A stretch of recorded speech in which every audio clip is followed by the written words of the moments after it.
of Foaming at the Mouth Friday Live. I'm here with Troy MacGyver Dad, and we're going to be talking to you guys about a few things. First, how was your week, Troy? What did you guys work on this week? I've been working on a lot of stuff, and I'm actually going to be getting to what I've been working on mostly this week, a little bit later on in the show and tell. Awesome. But as usual, we're making videos, and hopefully now we've got some sound. I'm watching the sound. We had a little trouble the other day. You know, new equipment, but I think everything's pretty good. So let us know if you need any audio adjustments or anything in the chat, because we can do things on the fly now. Mm-hmm. So pretty cool.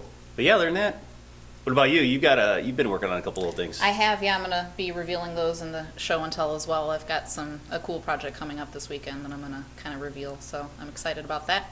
Make sure you guys ask any questions you'd like throughout the feed. We can stop and answer, but we also will have a time at the end for question and answer as well. So.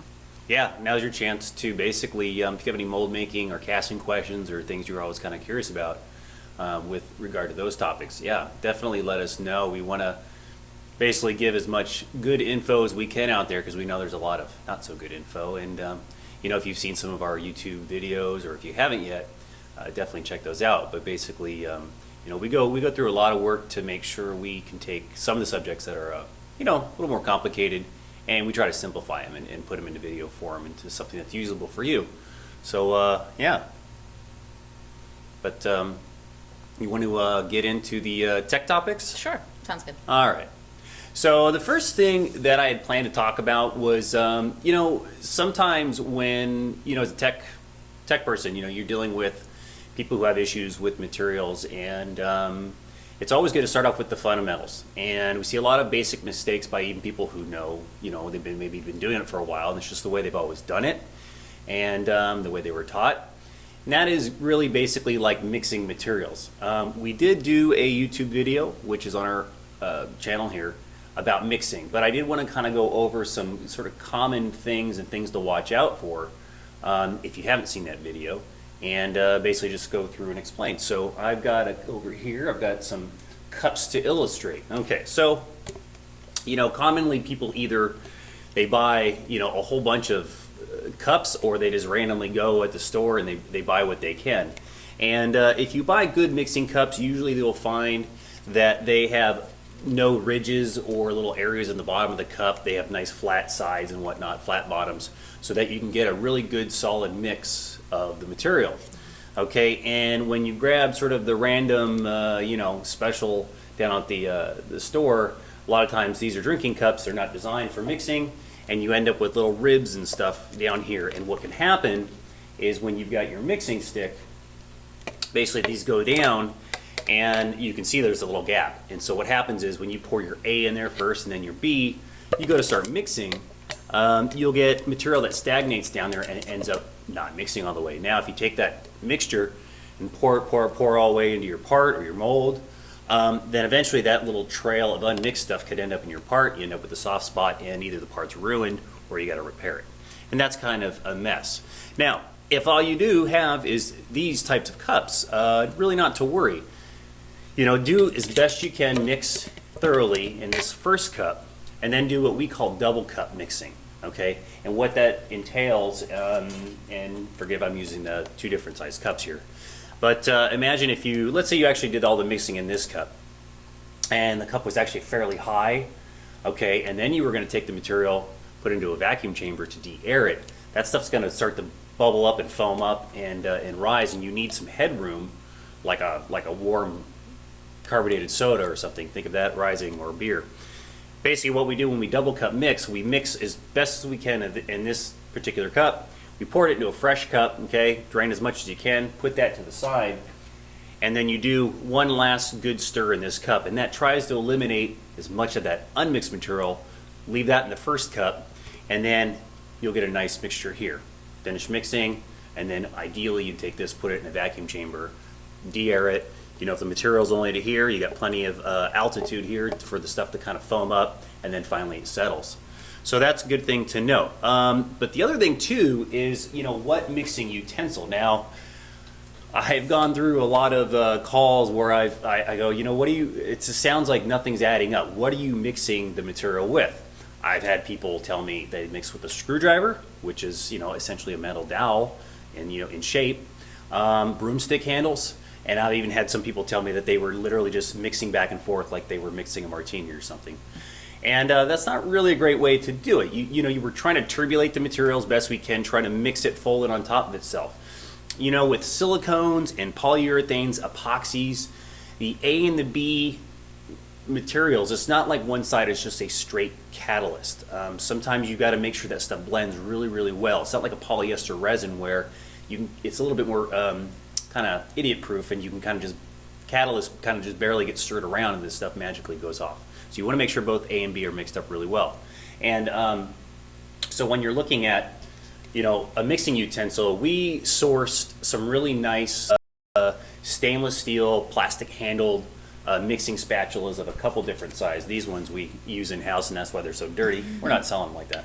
But anyway, what's nice about these is they are flat, they're broad, they don't have a sharp edge, but you're able to get down into the the edges of the cup and scrape the sides really good and really get the most of all the material that's in there. So your mixing utensil is almost as key as your technique in actually mixing materials.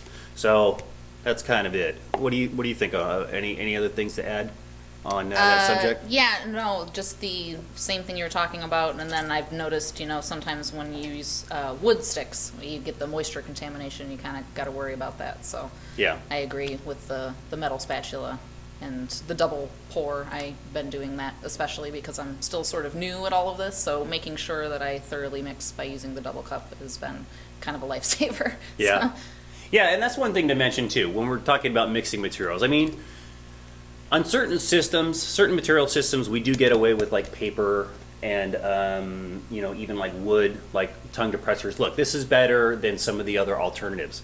But sometimes in certain climates, in certain tropical climates or climates that have high humidity, it's pretty surprising how much moisture a wood stir stick will pull out of the air. And so we've had problems where a customer will be mixing material, they're pulling vacuum, but they're still experiencing some foaming or bubbling of like a urethane material, for example. And sometimes we'll say, hey, you know what, process of elimination, try using a plastic mixing cup and like a metal stir stick or a plastic stir stick, and to eliminate these. But with silicones and whatnot, we can get away with a lot. They're not quite as sensitive to the moisture issue. So, you'll see like a paint wood stir stick because they're cheap, they're easy to find, and the cups like these are pretty easy to source. So just consider it. We're in Southern California, it's pretty dry. We get away with using wood stir sticks and paper cups a lot just because we don't have to deal with that moisture issue. But if you're in an area that does deal with it, or it's a certain time of year where it's high humidity, yeah, I mean, definitely plastic cups and consider your mixing there. And so Those wood stir sticks. those wood stir sticks. So the other topic I wanted to talk about briefly was, and this comes up a lot. We get these questions asked a lot, and in a lot of our videos, we've addressed this. We've shown sort of, what happens and why you would want to pull vacuum. Take that mixture, put that in the vacuum chamber, and then pull vacuum on it. And we're always talking about, it's good to invest if you're going to do a lot of this stuff into a good vacuum pump and a chamber. And some people will say, well, I just pressure cast. So let's kind of talk about both systems. And sometimes they're used one versus the other. Sometimes they're used in conjunction. And sometimes you can get away with just one. So when you are mixing materials, obviously, we've talked about you've got to mix these materials thoroughly. And invariably, you're going to mix air into that two-part system. And even materials that are very, very low in viscosity, we've got some casting materials that are down at 80, 100, 150 centipoise, which, if you don't know what the numbers mean, water is like 1. So it's pretty low, pretty easy to mix and do. But the thing of it is that different materials have a little bit different surface tensions, okay? And so it's how they will let go of those air bubbles. Now, really any of our casting systems, we don't put a bunch of like solvent in it, like polyester resins have a lot of styrene in it. Well, that lowers the surface tension, and the air bubbles kind of naturally trickle out of that a little bit. With these materials, even with the low viscosity stuff, you're going to have air bubbles trapped. And so ideally you would want to make sure that material when you're pouring it into your mold, goes into it fairly air-free. So that's where vacuum comes in handy. So basically, vacuum, and we're talking about pulling a vacuum upwards of about 28 to 29 inches of mercury. Off the top of my head, I can't tell you what the metric conversion of that is in torr value, but basically, it's a pretty high vacuum. And what that does is that's actually physically removing the air bubbles out. And so basically the air bubbles rise up. It almost looks like it's foaming a little bit, but those air bubbles pop, and then after typically anywhere from about 45 seconds to sometimes a couple minutes, depending on how big, your batch of material that you're making. If you're doing a big batch of silicone even, it may take several minutes to really effectively get a lot of the air bubbles out.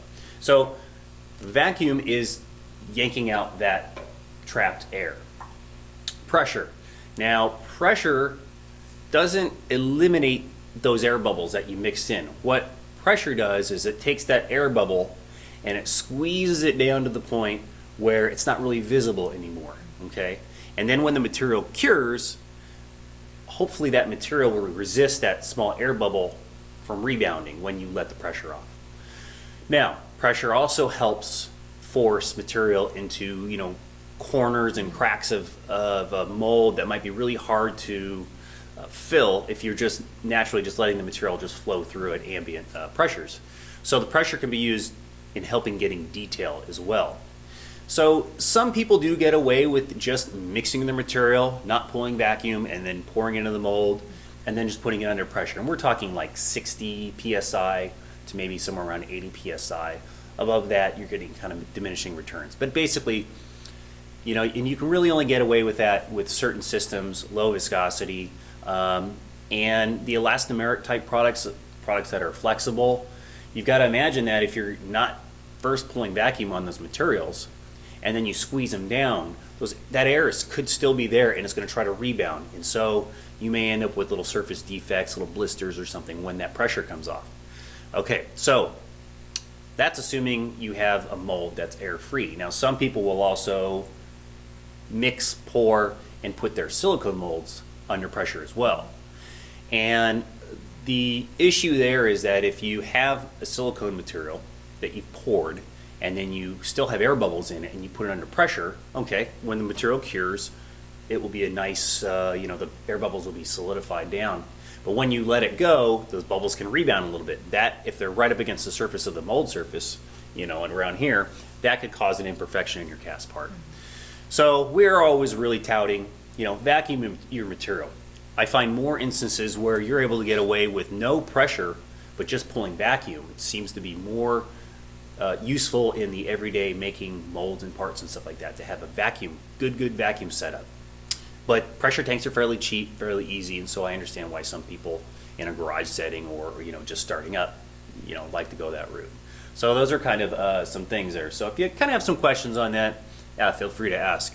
But I will always tell people that are getting into this stuff, if you have to pick one piece of equipment, I'd say just get a good vacuum pump and a good vacuum chamber.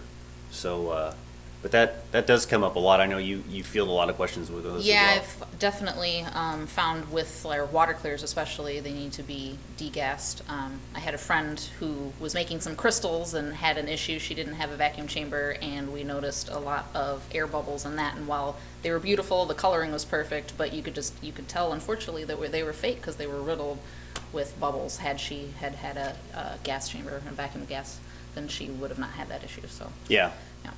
Yeah, it depends on. Some of the artists like to have bubbles in their clear castings. It just makes it more organic, more artistic. But if you're doing like a lens, or you're doing a prototype, or you're trying to mimic like acrylic or whatever, some people will use both vacuum and pressure to make sure there's not a single bubble in it. And so, on the topic of that, when you're casting parts, now I'll get to this in a little bit, but when you're casting really detailed, intricate parts, sometimes any bubble is not acceptable. And as well as the mold might be set up, you might still pick up one or two little air bubbles here and there, and that might cause you down the road to have to do a little post-processing, a little post-finishing, sanding, bonding, or whatever. And so the pressure, I always call it the insurance policy. You may have a nice mold, you have a material that's de-aired very well, you pour it into the mold, but you still don't know what's going to come out at the other end. And sometimes you get a bubble in just the wrong spot.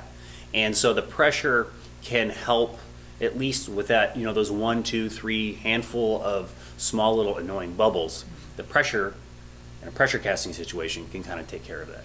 So that's kind of a good thing to know. But like I said, and I'll be talking about it in a little bit, I've been doing some parts here that are very, very intricate, and just by careful venting and posturing of the mold, I've been able to get some really good parts without even dealing with the pressure chamber.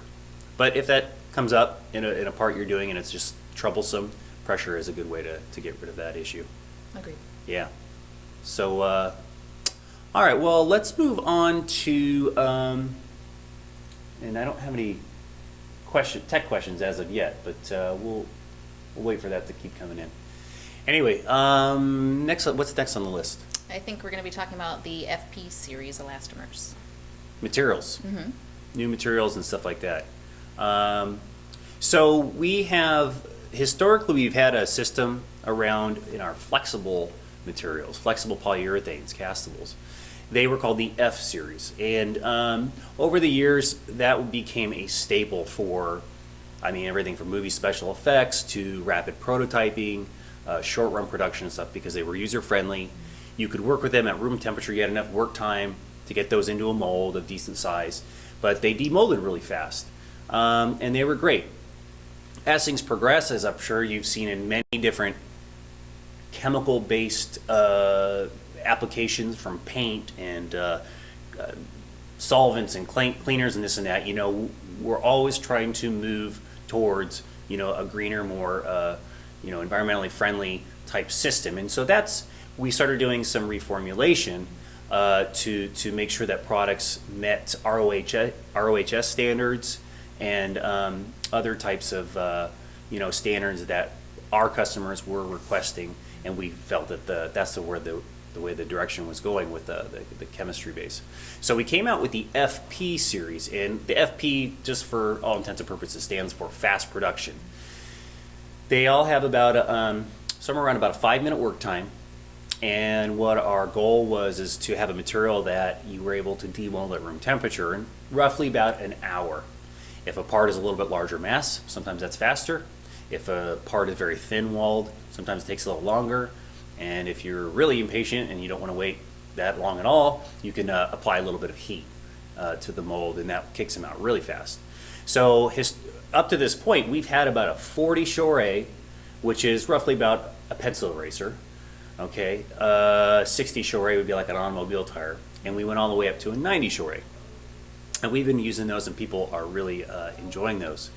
But we had requests continually coming in that they wanted a lower durometer or a softer product that would also basically work out in the FP series. So it looks like, and I've kind of been double checking on this one, it looks like about the end of the year, we're going to be coming out with a 25 Shore FP, so it'll be FP 25, and that'll be pretty cool. And we actually got we were playing with it a little bit. Actually, we had our I don't know if you've seen some of our other stuff, but we did our Angelina mold here, our life casting, and what we did here was we brushed in a skin of the FP 25, and then we backed it with our soft Polysoft 1 flexible foam, expanding foam.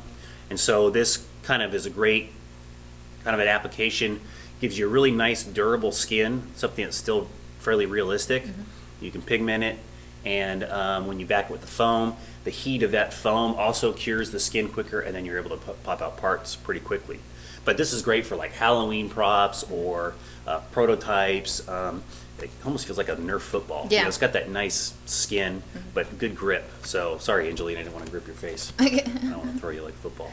So that's kind of cool. So that's coming around, and so yeah. But the FP series are really taking off. We've had a lot of good success with those. And then similar material series, but slightly different. We have the F1 series. That's actually what we came out with first when we started going through and reformulating. Now the difference I would say between the two is think of the F1 series as like F1 racing, Formula 1 racing. It's super high performance.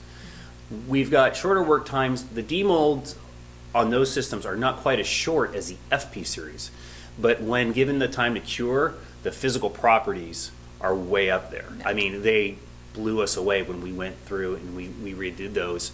And great material systems, and but they don't quite have that 1 hour demold unless you're dealing with something with a large mass or you're pushing it with heat.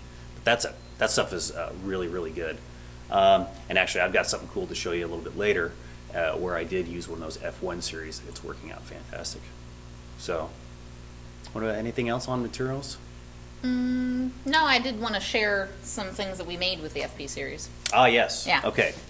So this is our Don Post original Nosferatu mask that we recently rotocasted. We kind of did a initial test and showed you guys, but we ended up doing a full-length video on it that we're in the process of editing. But this was the FP40, and it turned out beautifully. Again, in a mold that is 40 years old, and this is the first thing that had been pulled in about 30 years. It turned out really well. I was really happy with it. And then we also have our Batman cowl from our customer and my friend Jamie Arnold at Iconic Effects. He made this beautiful cowl.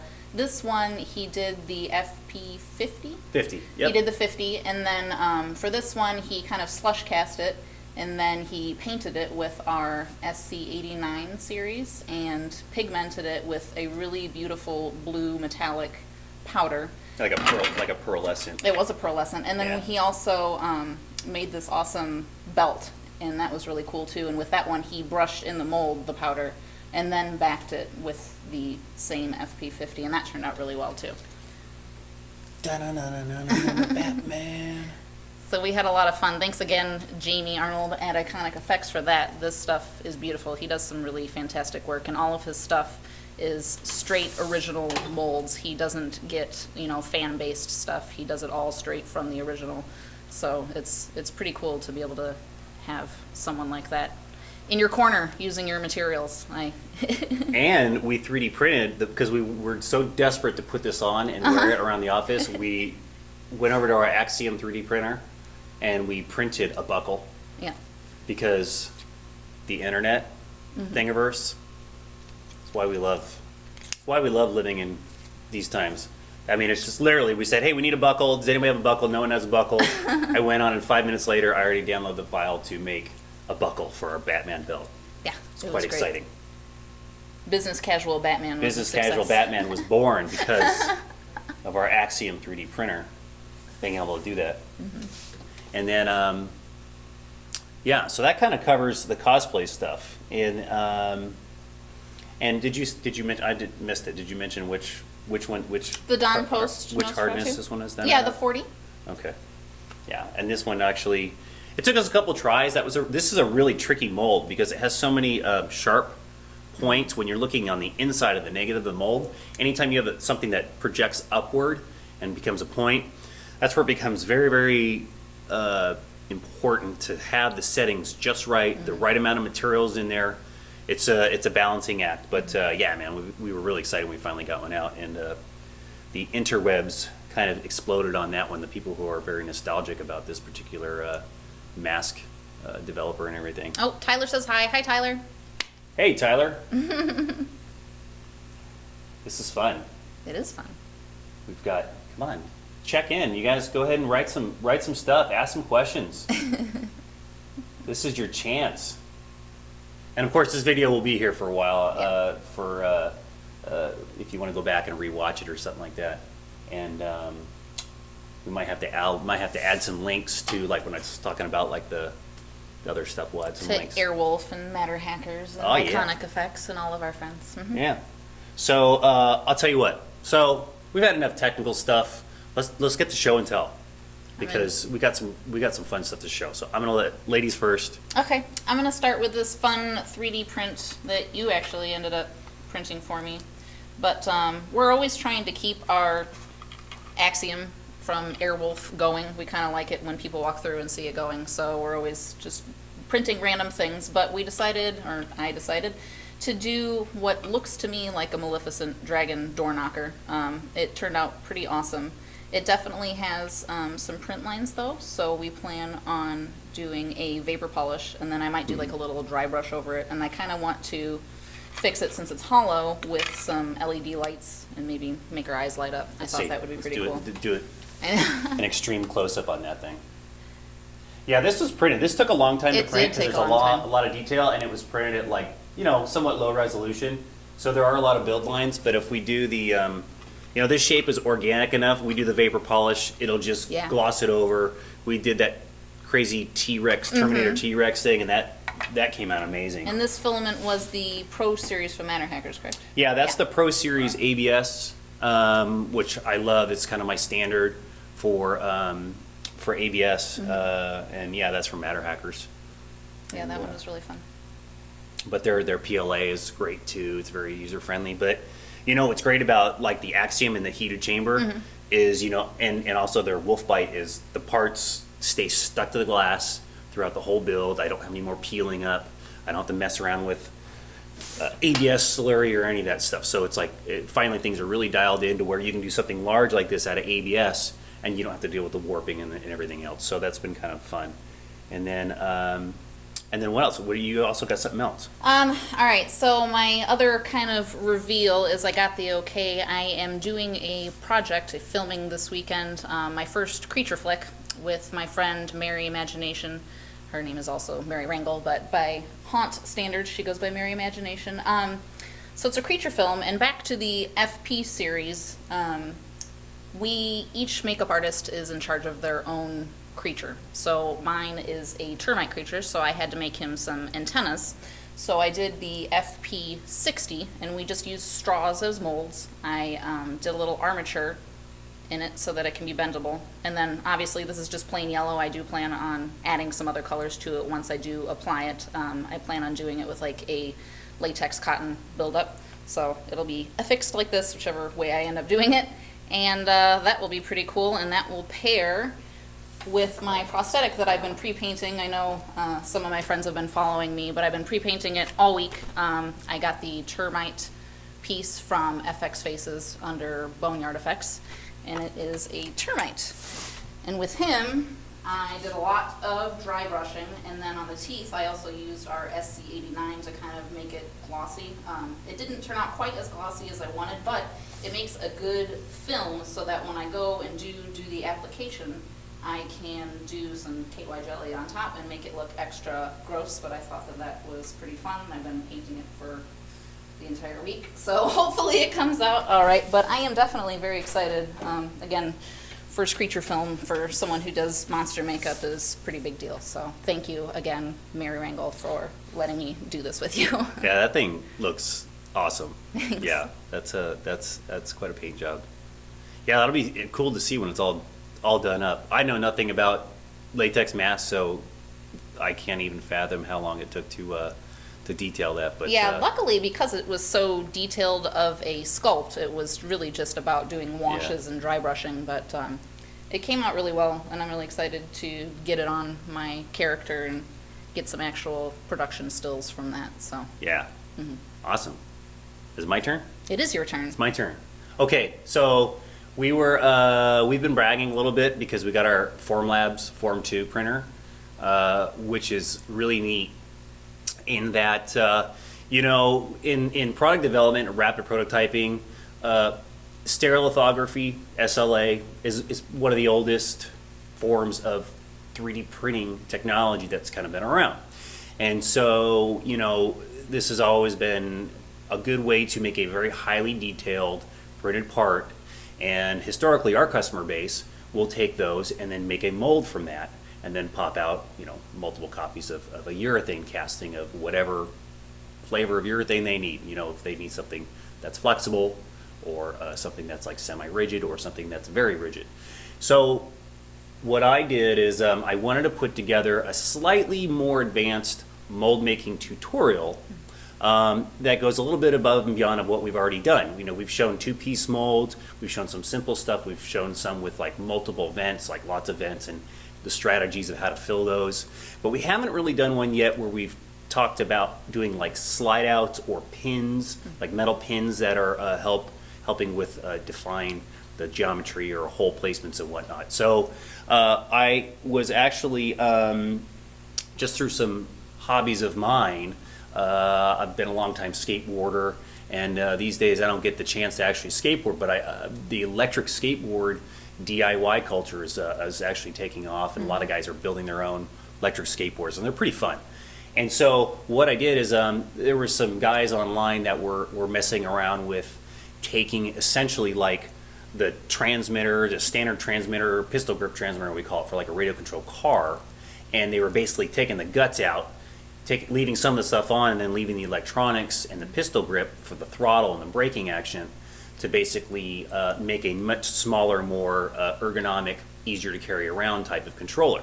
So basically, a guy named Flatline Customs, he designed this, he kind of open sourced it, and I asked him, I said, hey, he said, would this be something you'd be interested in? Actually, he had expressed interest in making a mold because he understands that 3D printing, it takes a long time to pop out the parts, and the finish, there's still a lot of bit of a post-finish work. So he understood that the value of taking one, dolling it up, making it really nice, and then making a mold. So basically what we did is we took our Form 2 printer, took the solid models, I printed the 2 halves, okay, and you can see them there, pretty nice, okay, really had a nice high resolution.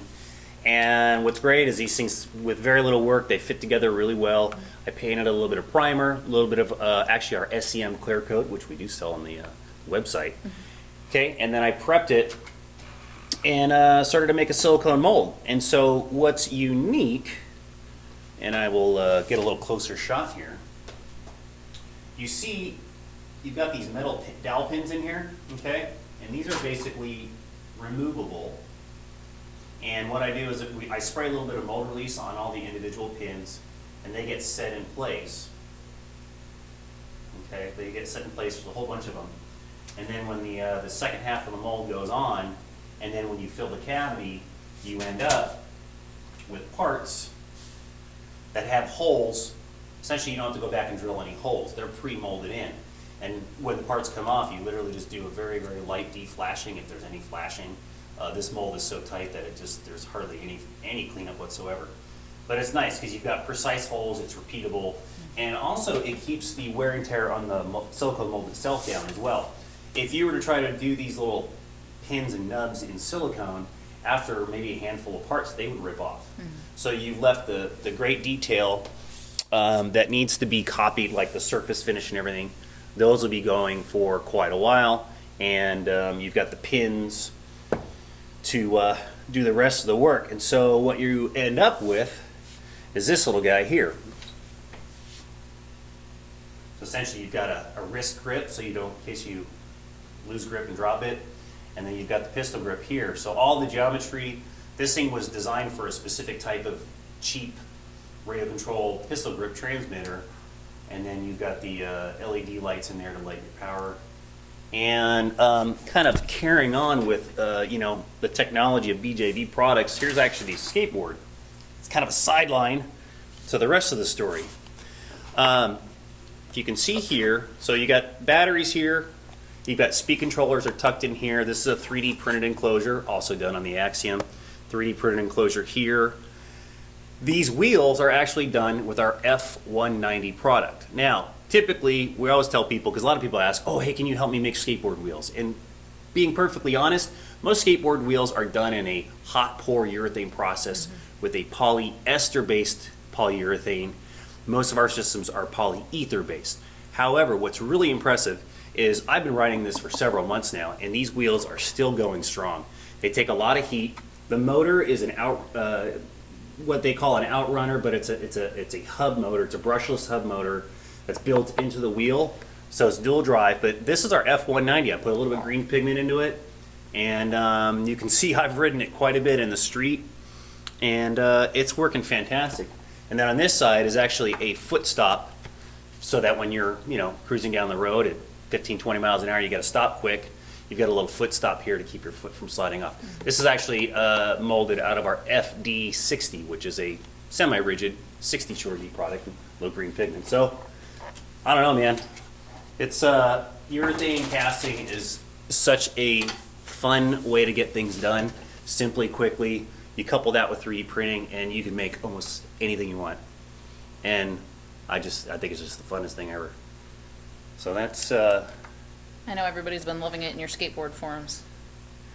Yeah, I just posted pictures of this because this is going to be coming up as a whole tutorial video. I'm going to go through it all, how I did it, setting up the vents, the pins, and the whole deal. And people are just going wild over it because a lot of people aren't familiar with this process. You know, a lot of people just think you go from 3D printing off to injection molding, and they forget about the whole in between where you've got to iterate. You know, your first design doesn't always come out perfect, so sometimes you need to make a few, test a few, and or your product isn't going to go into 10,000 pieces or more. So this is still a really valid way to make usable parts, and you still have a lot of flexibility. If I want a red one, I can make a red one. If I want a black one, whatever. So that's kind of fun. It is fun. All right, got some more people chiming in there. No tech questions yet, though.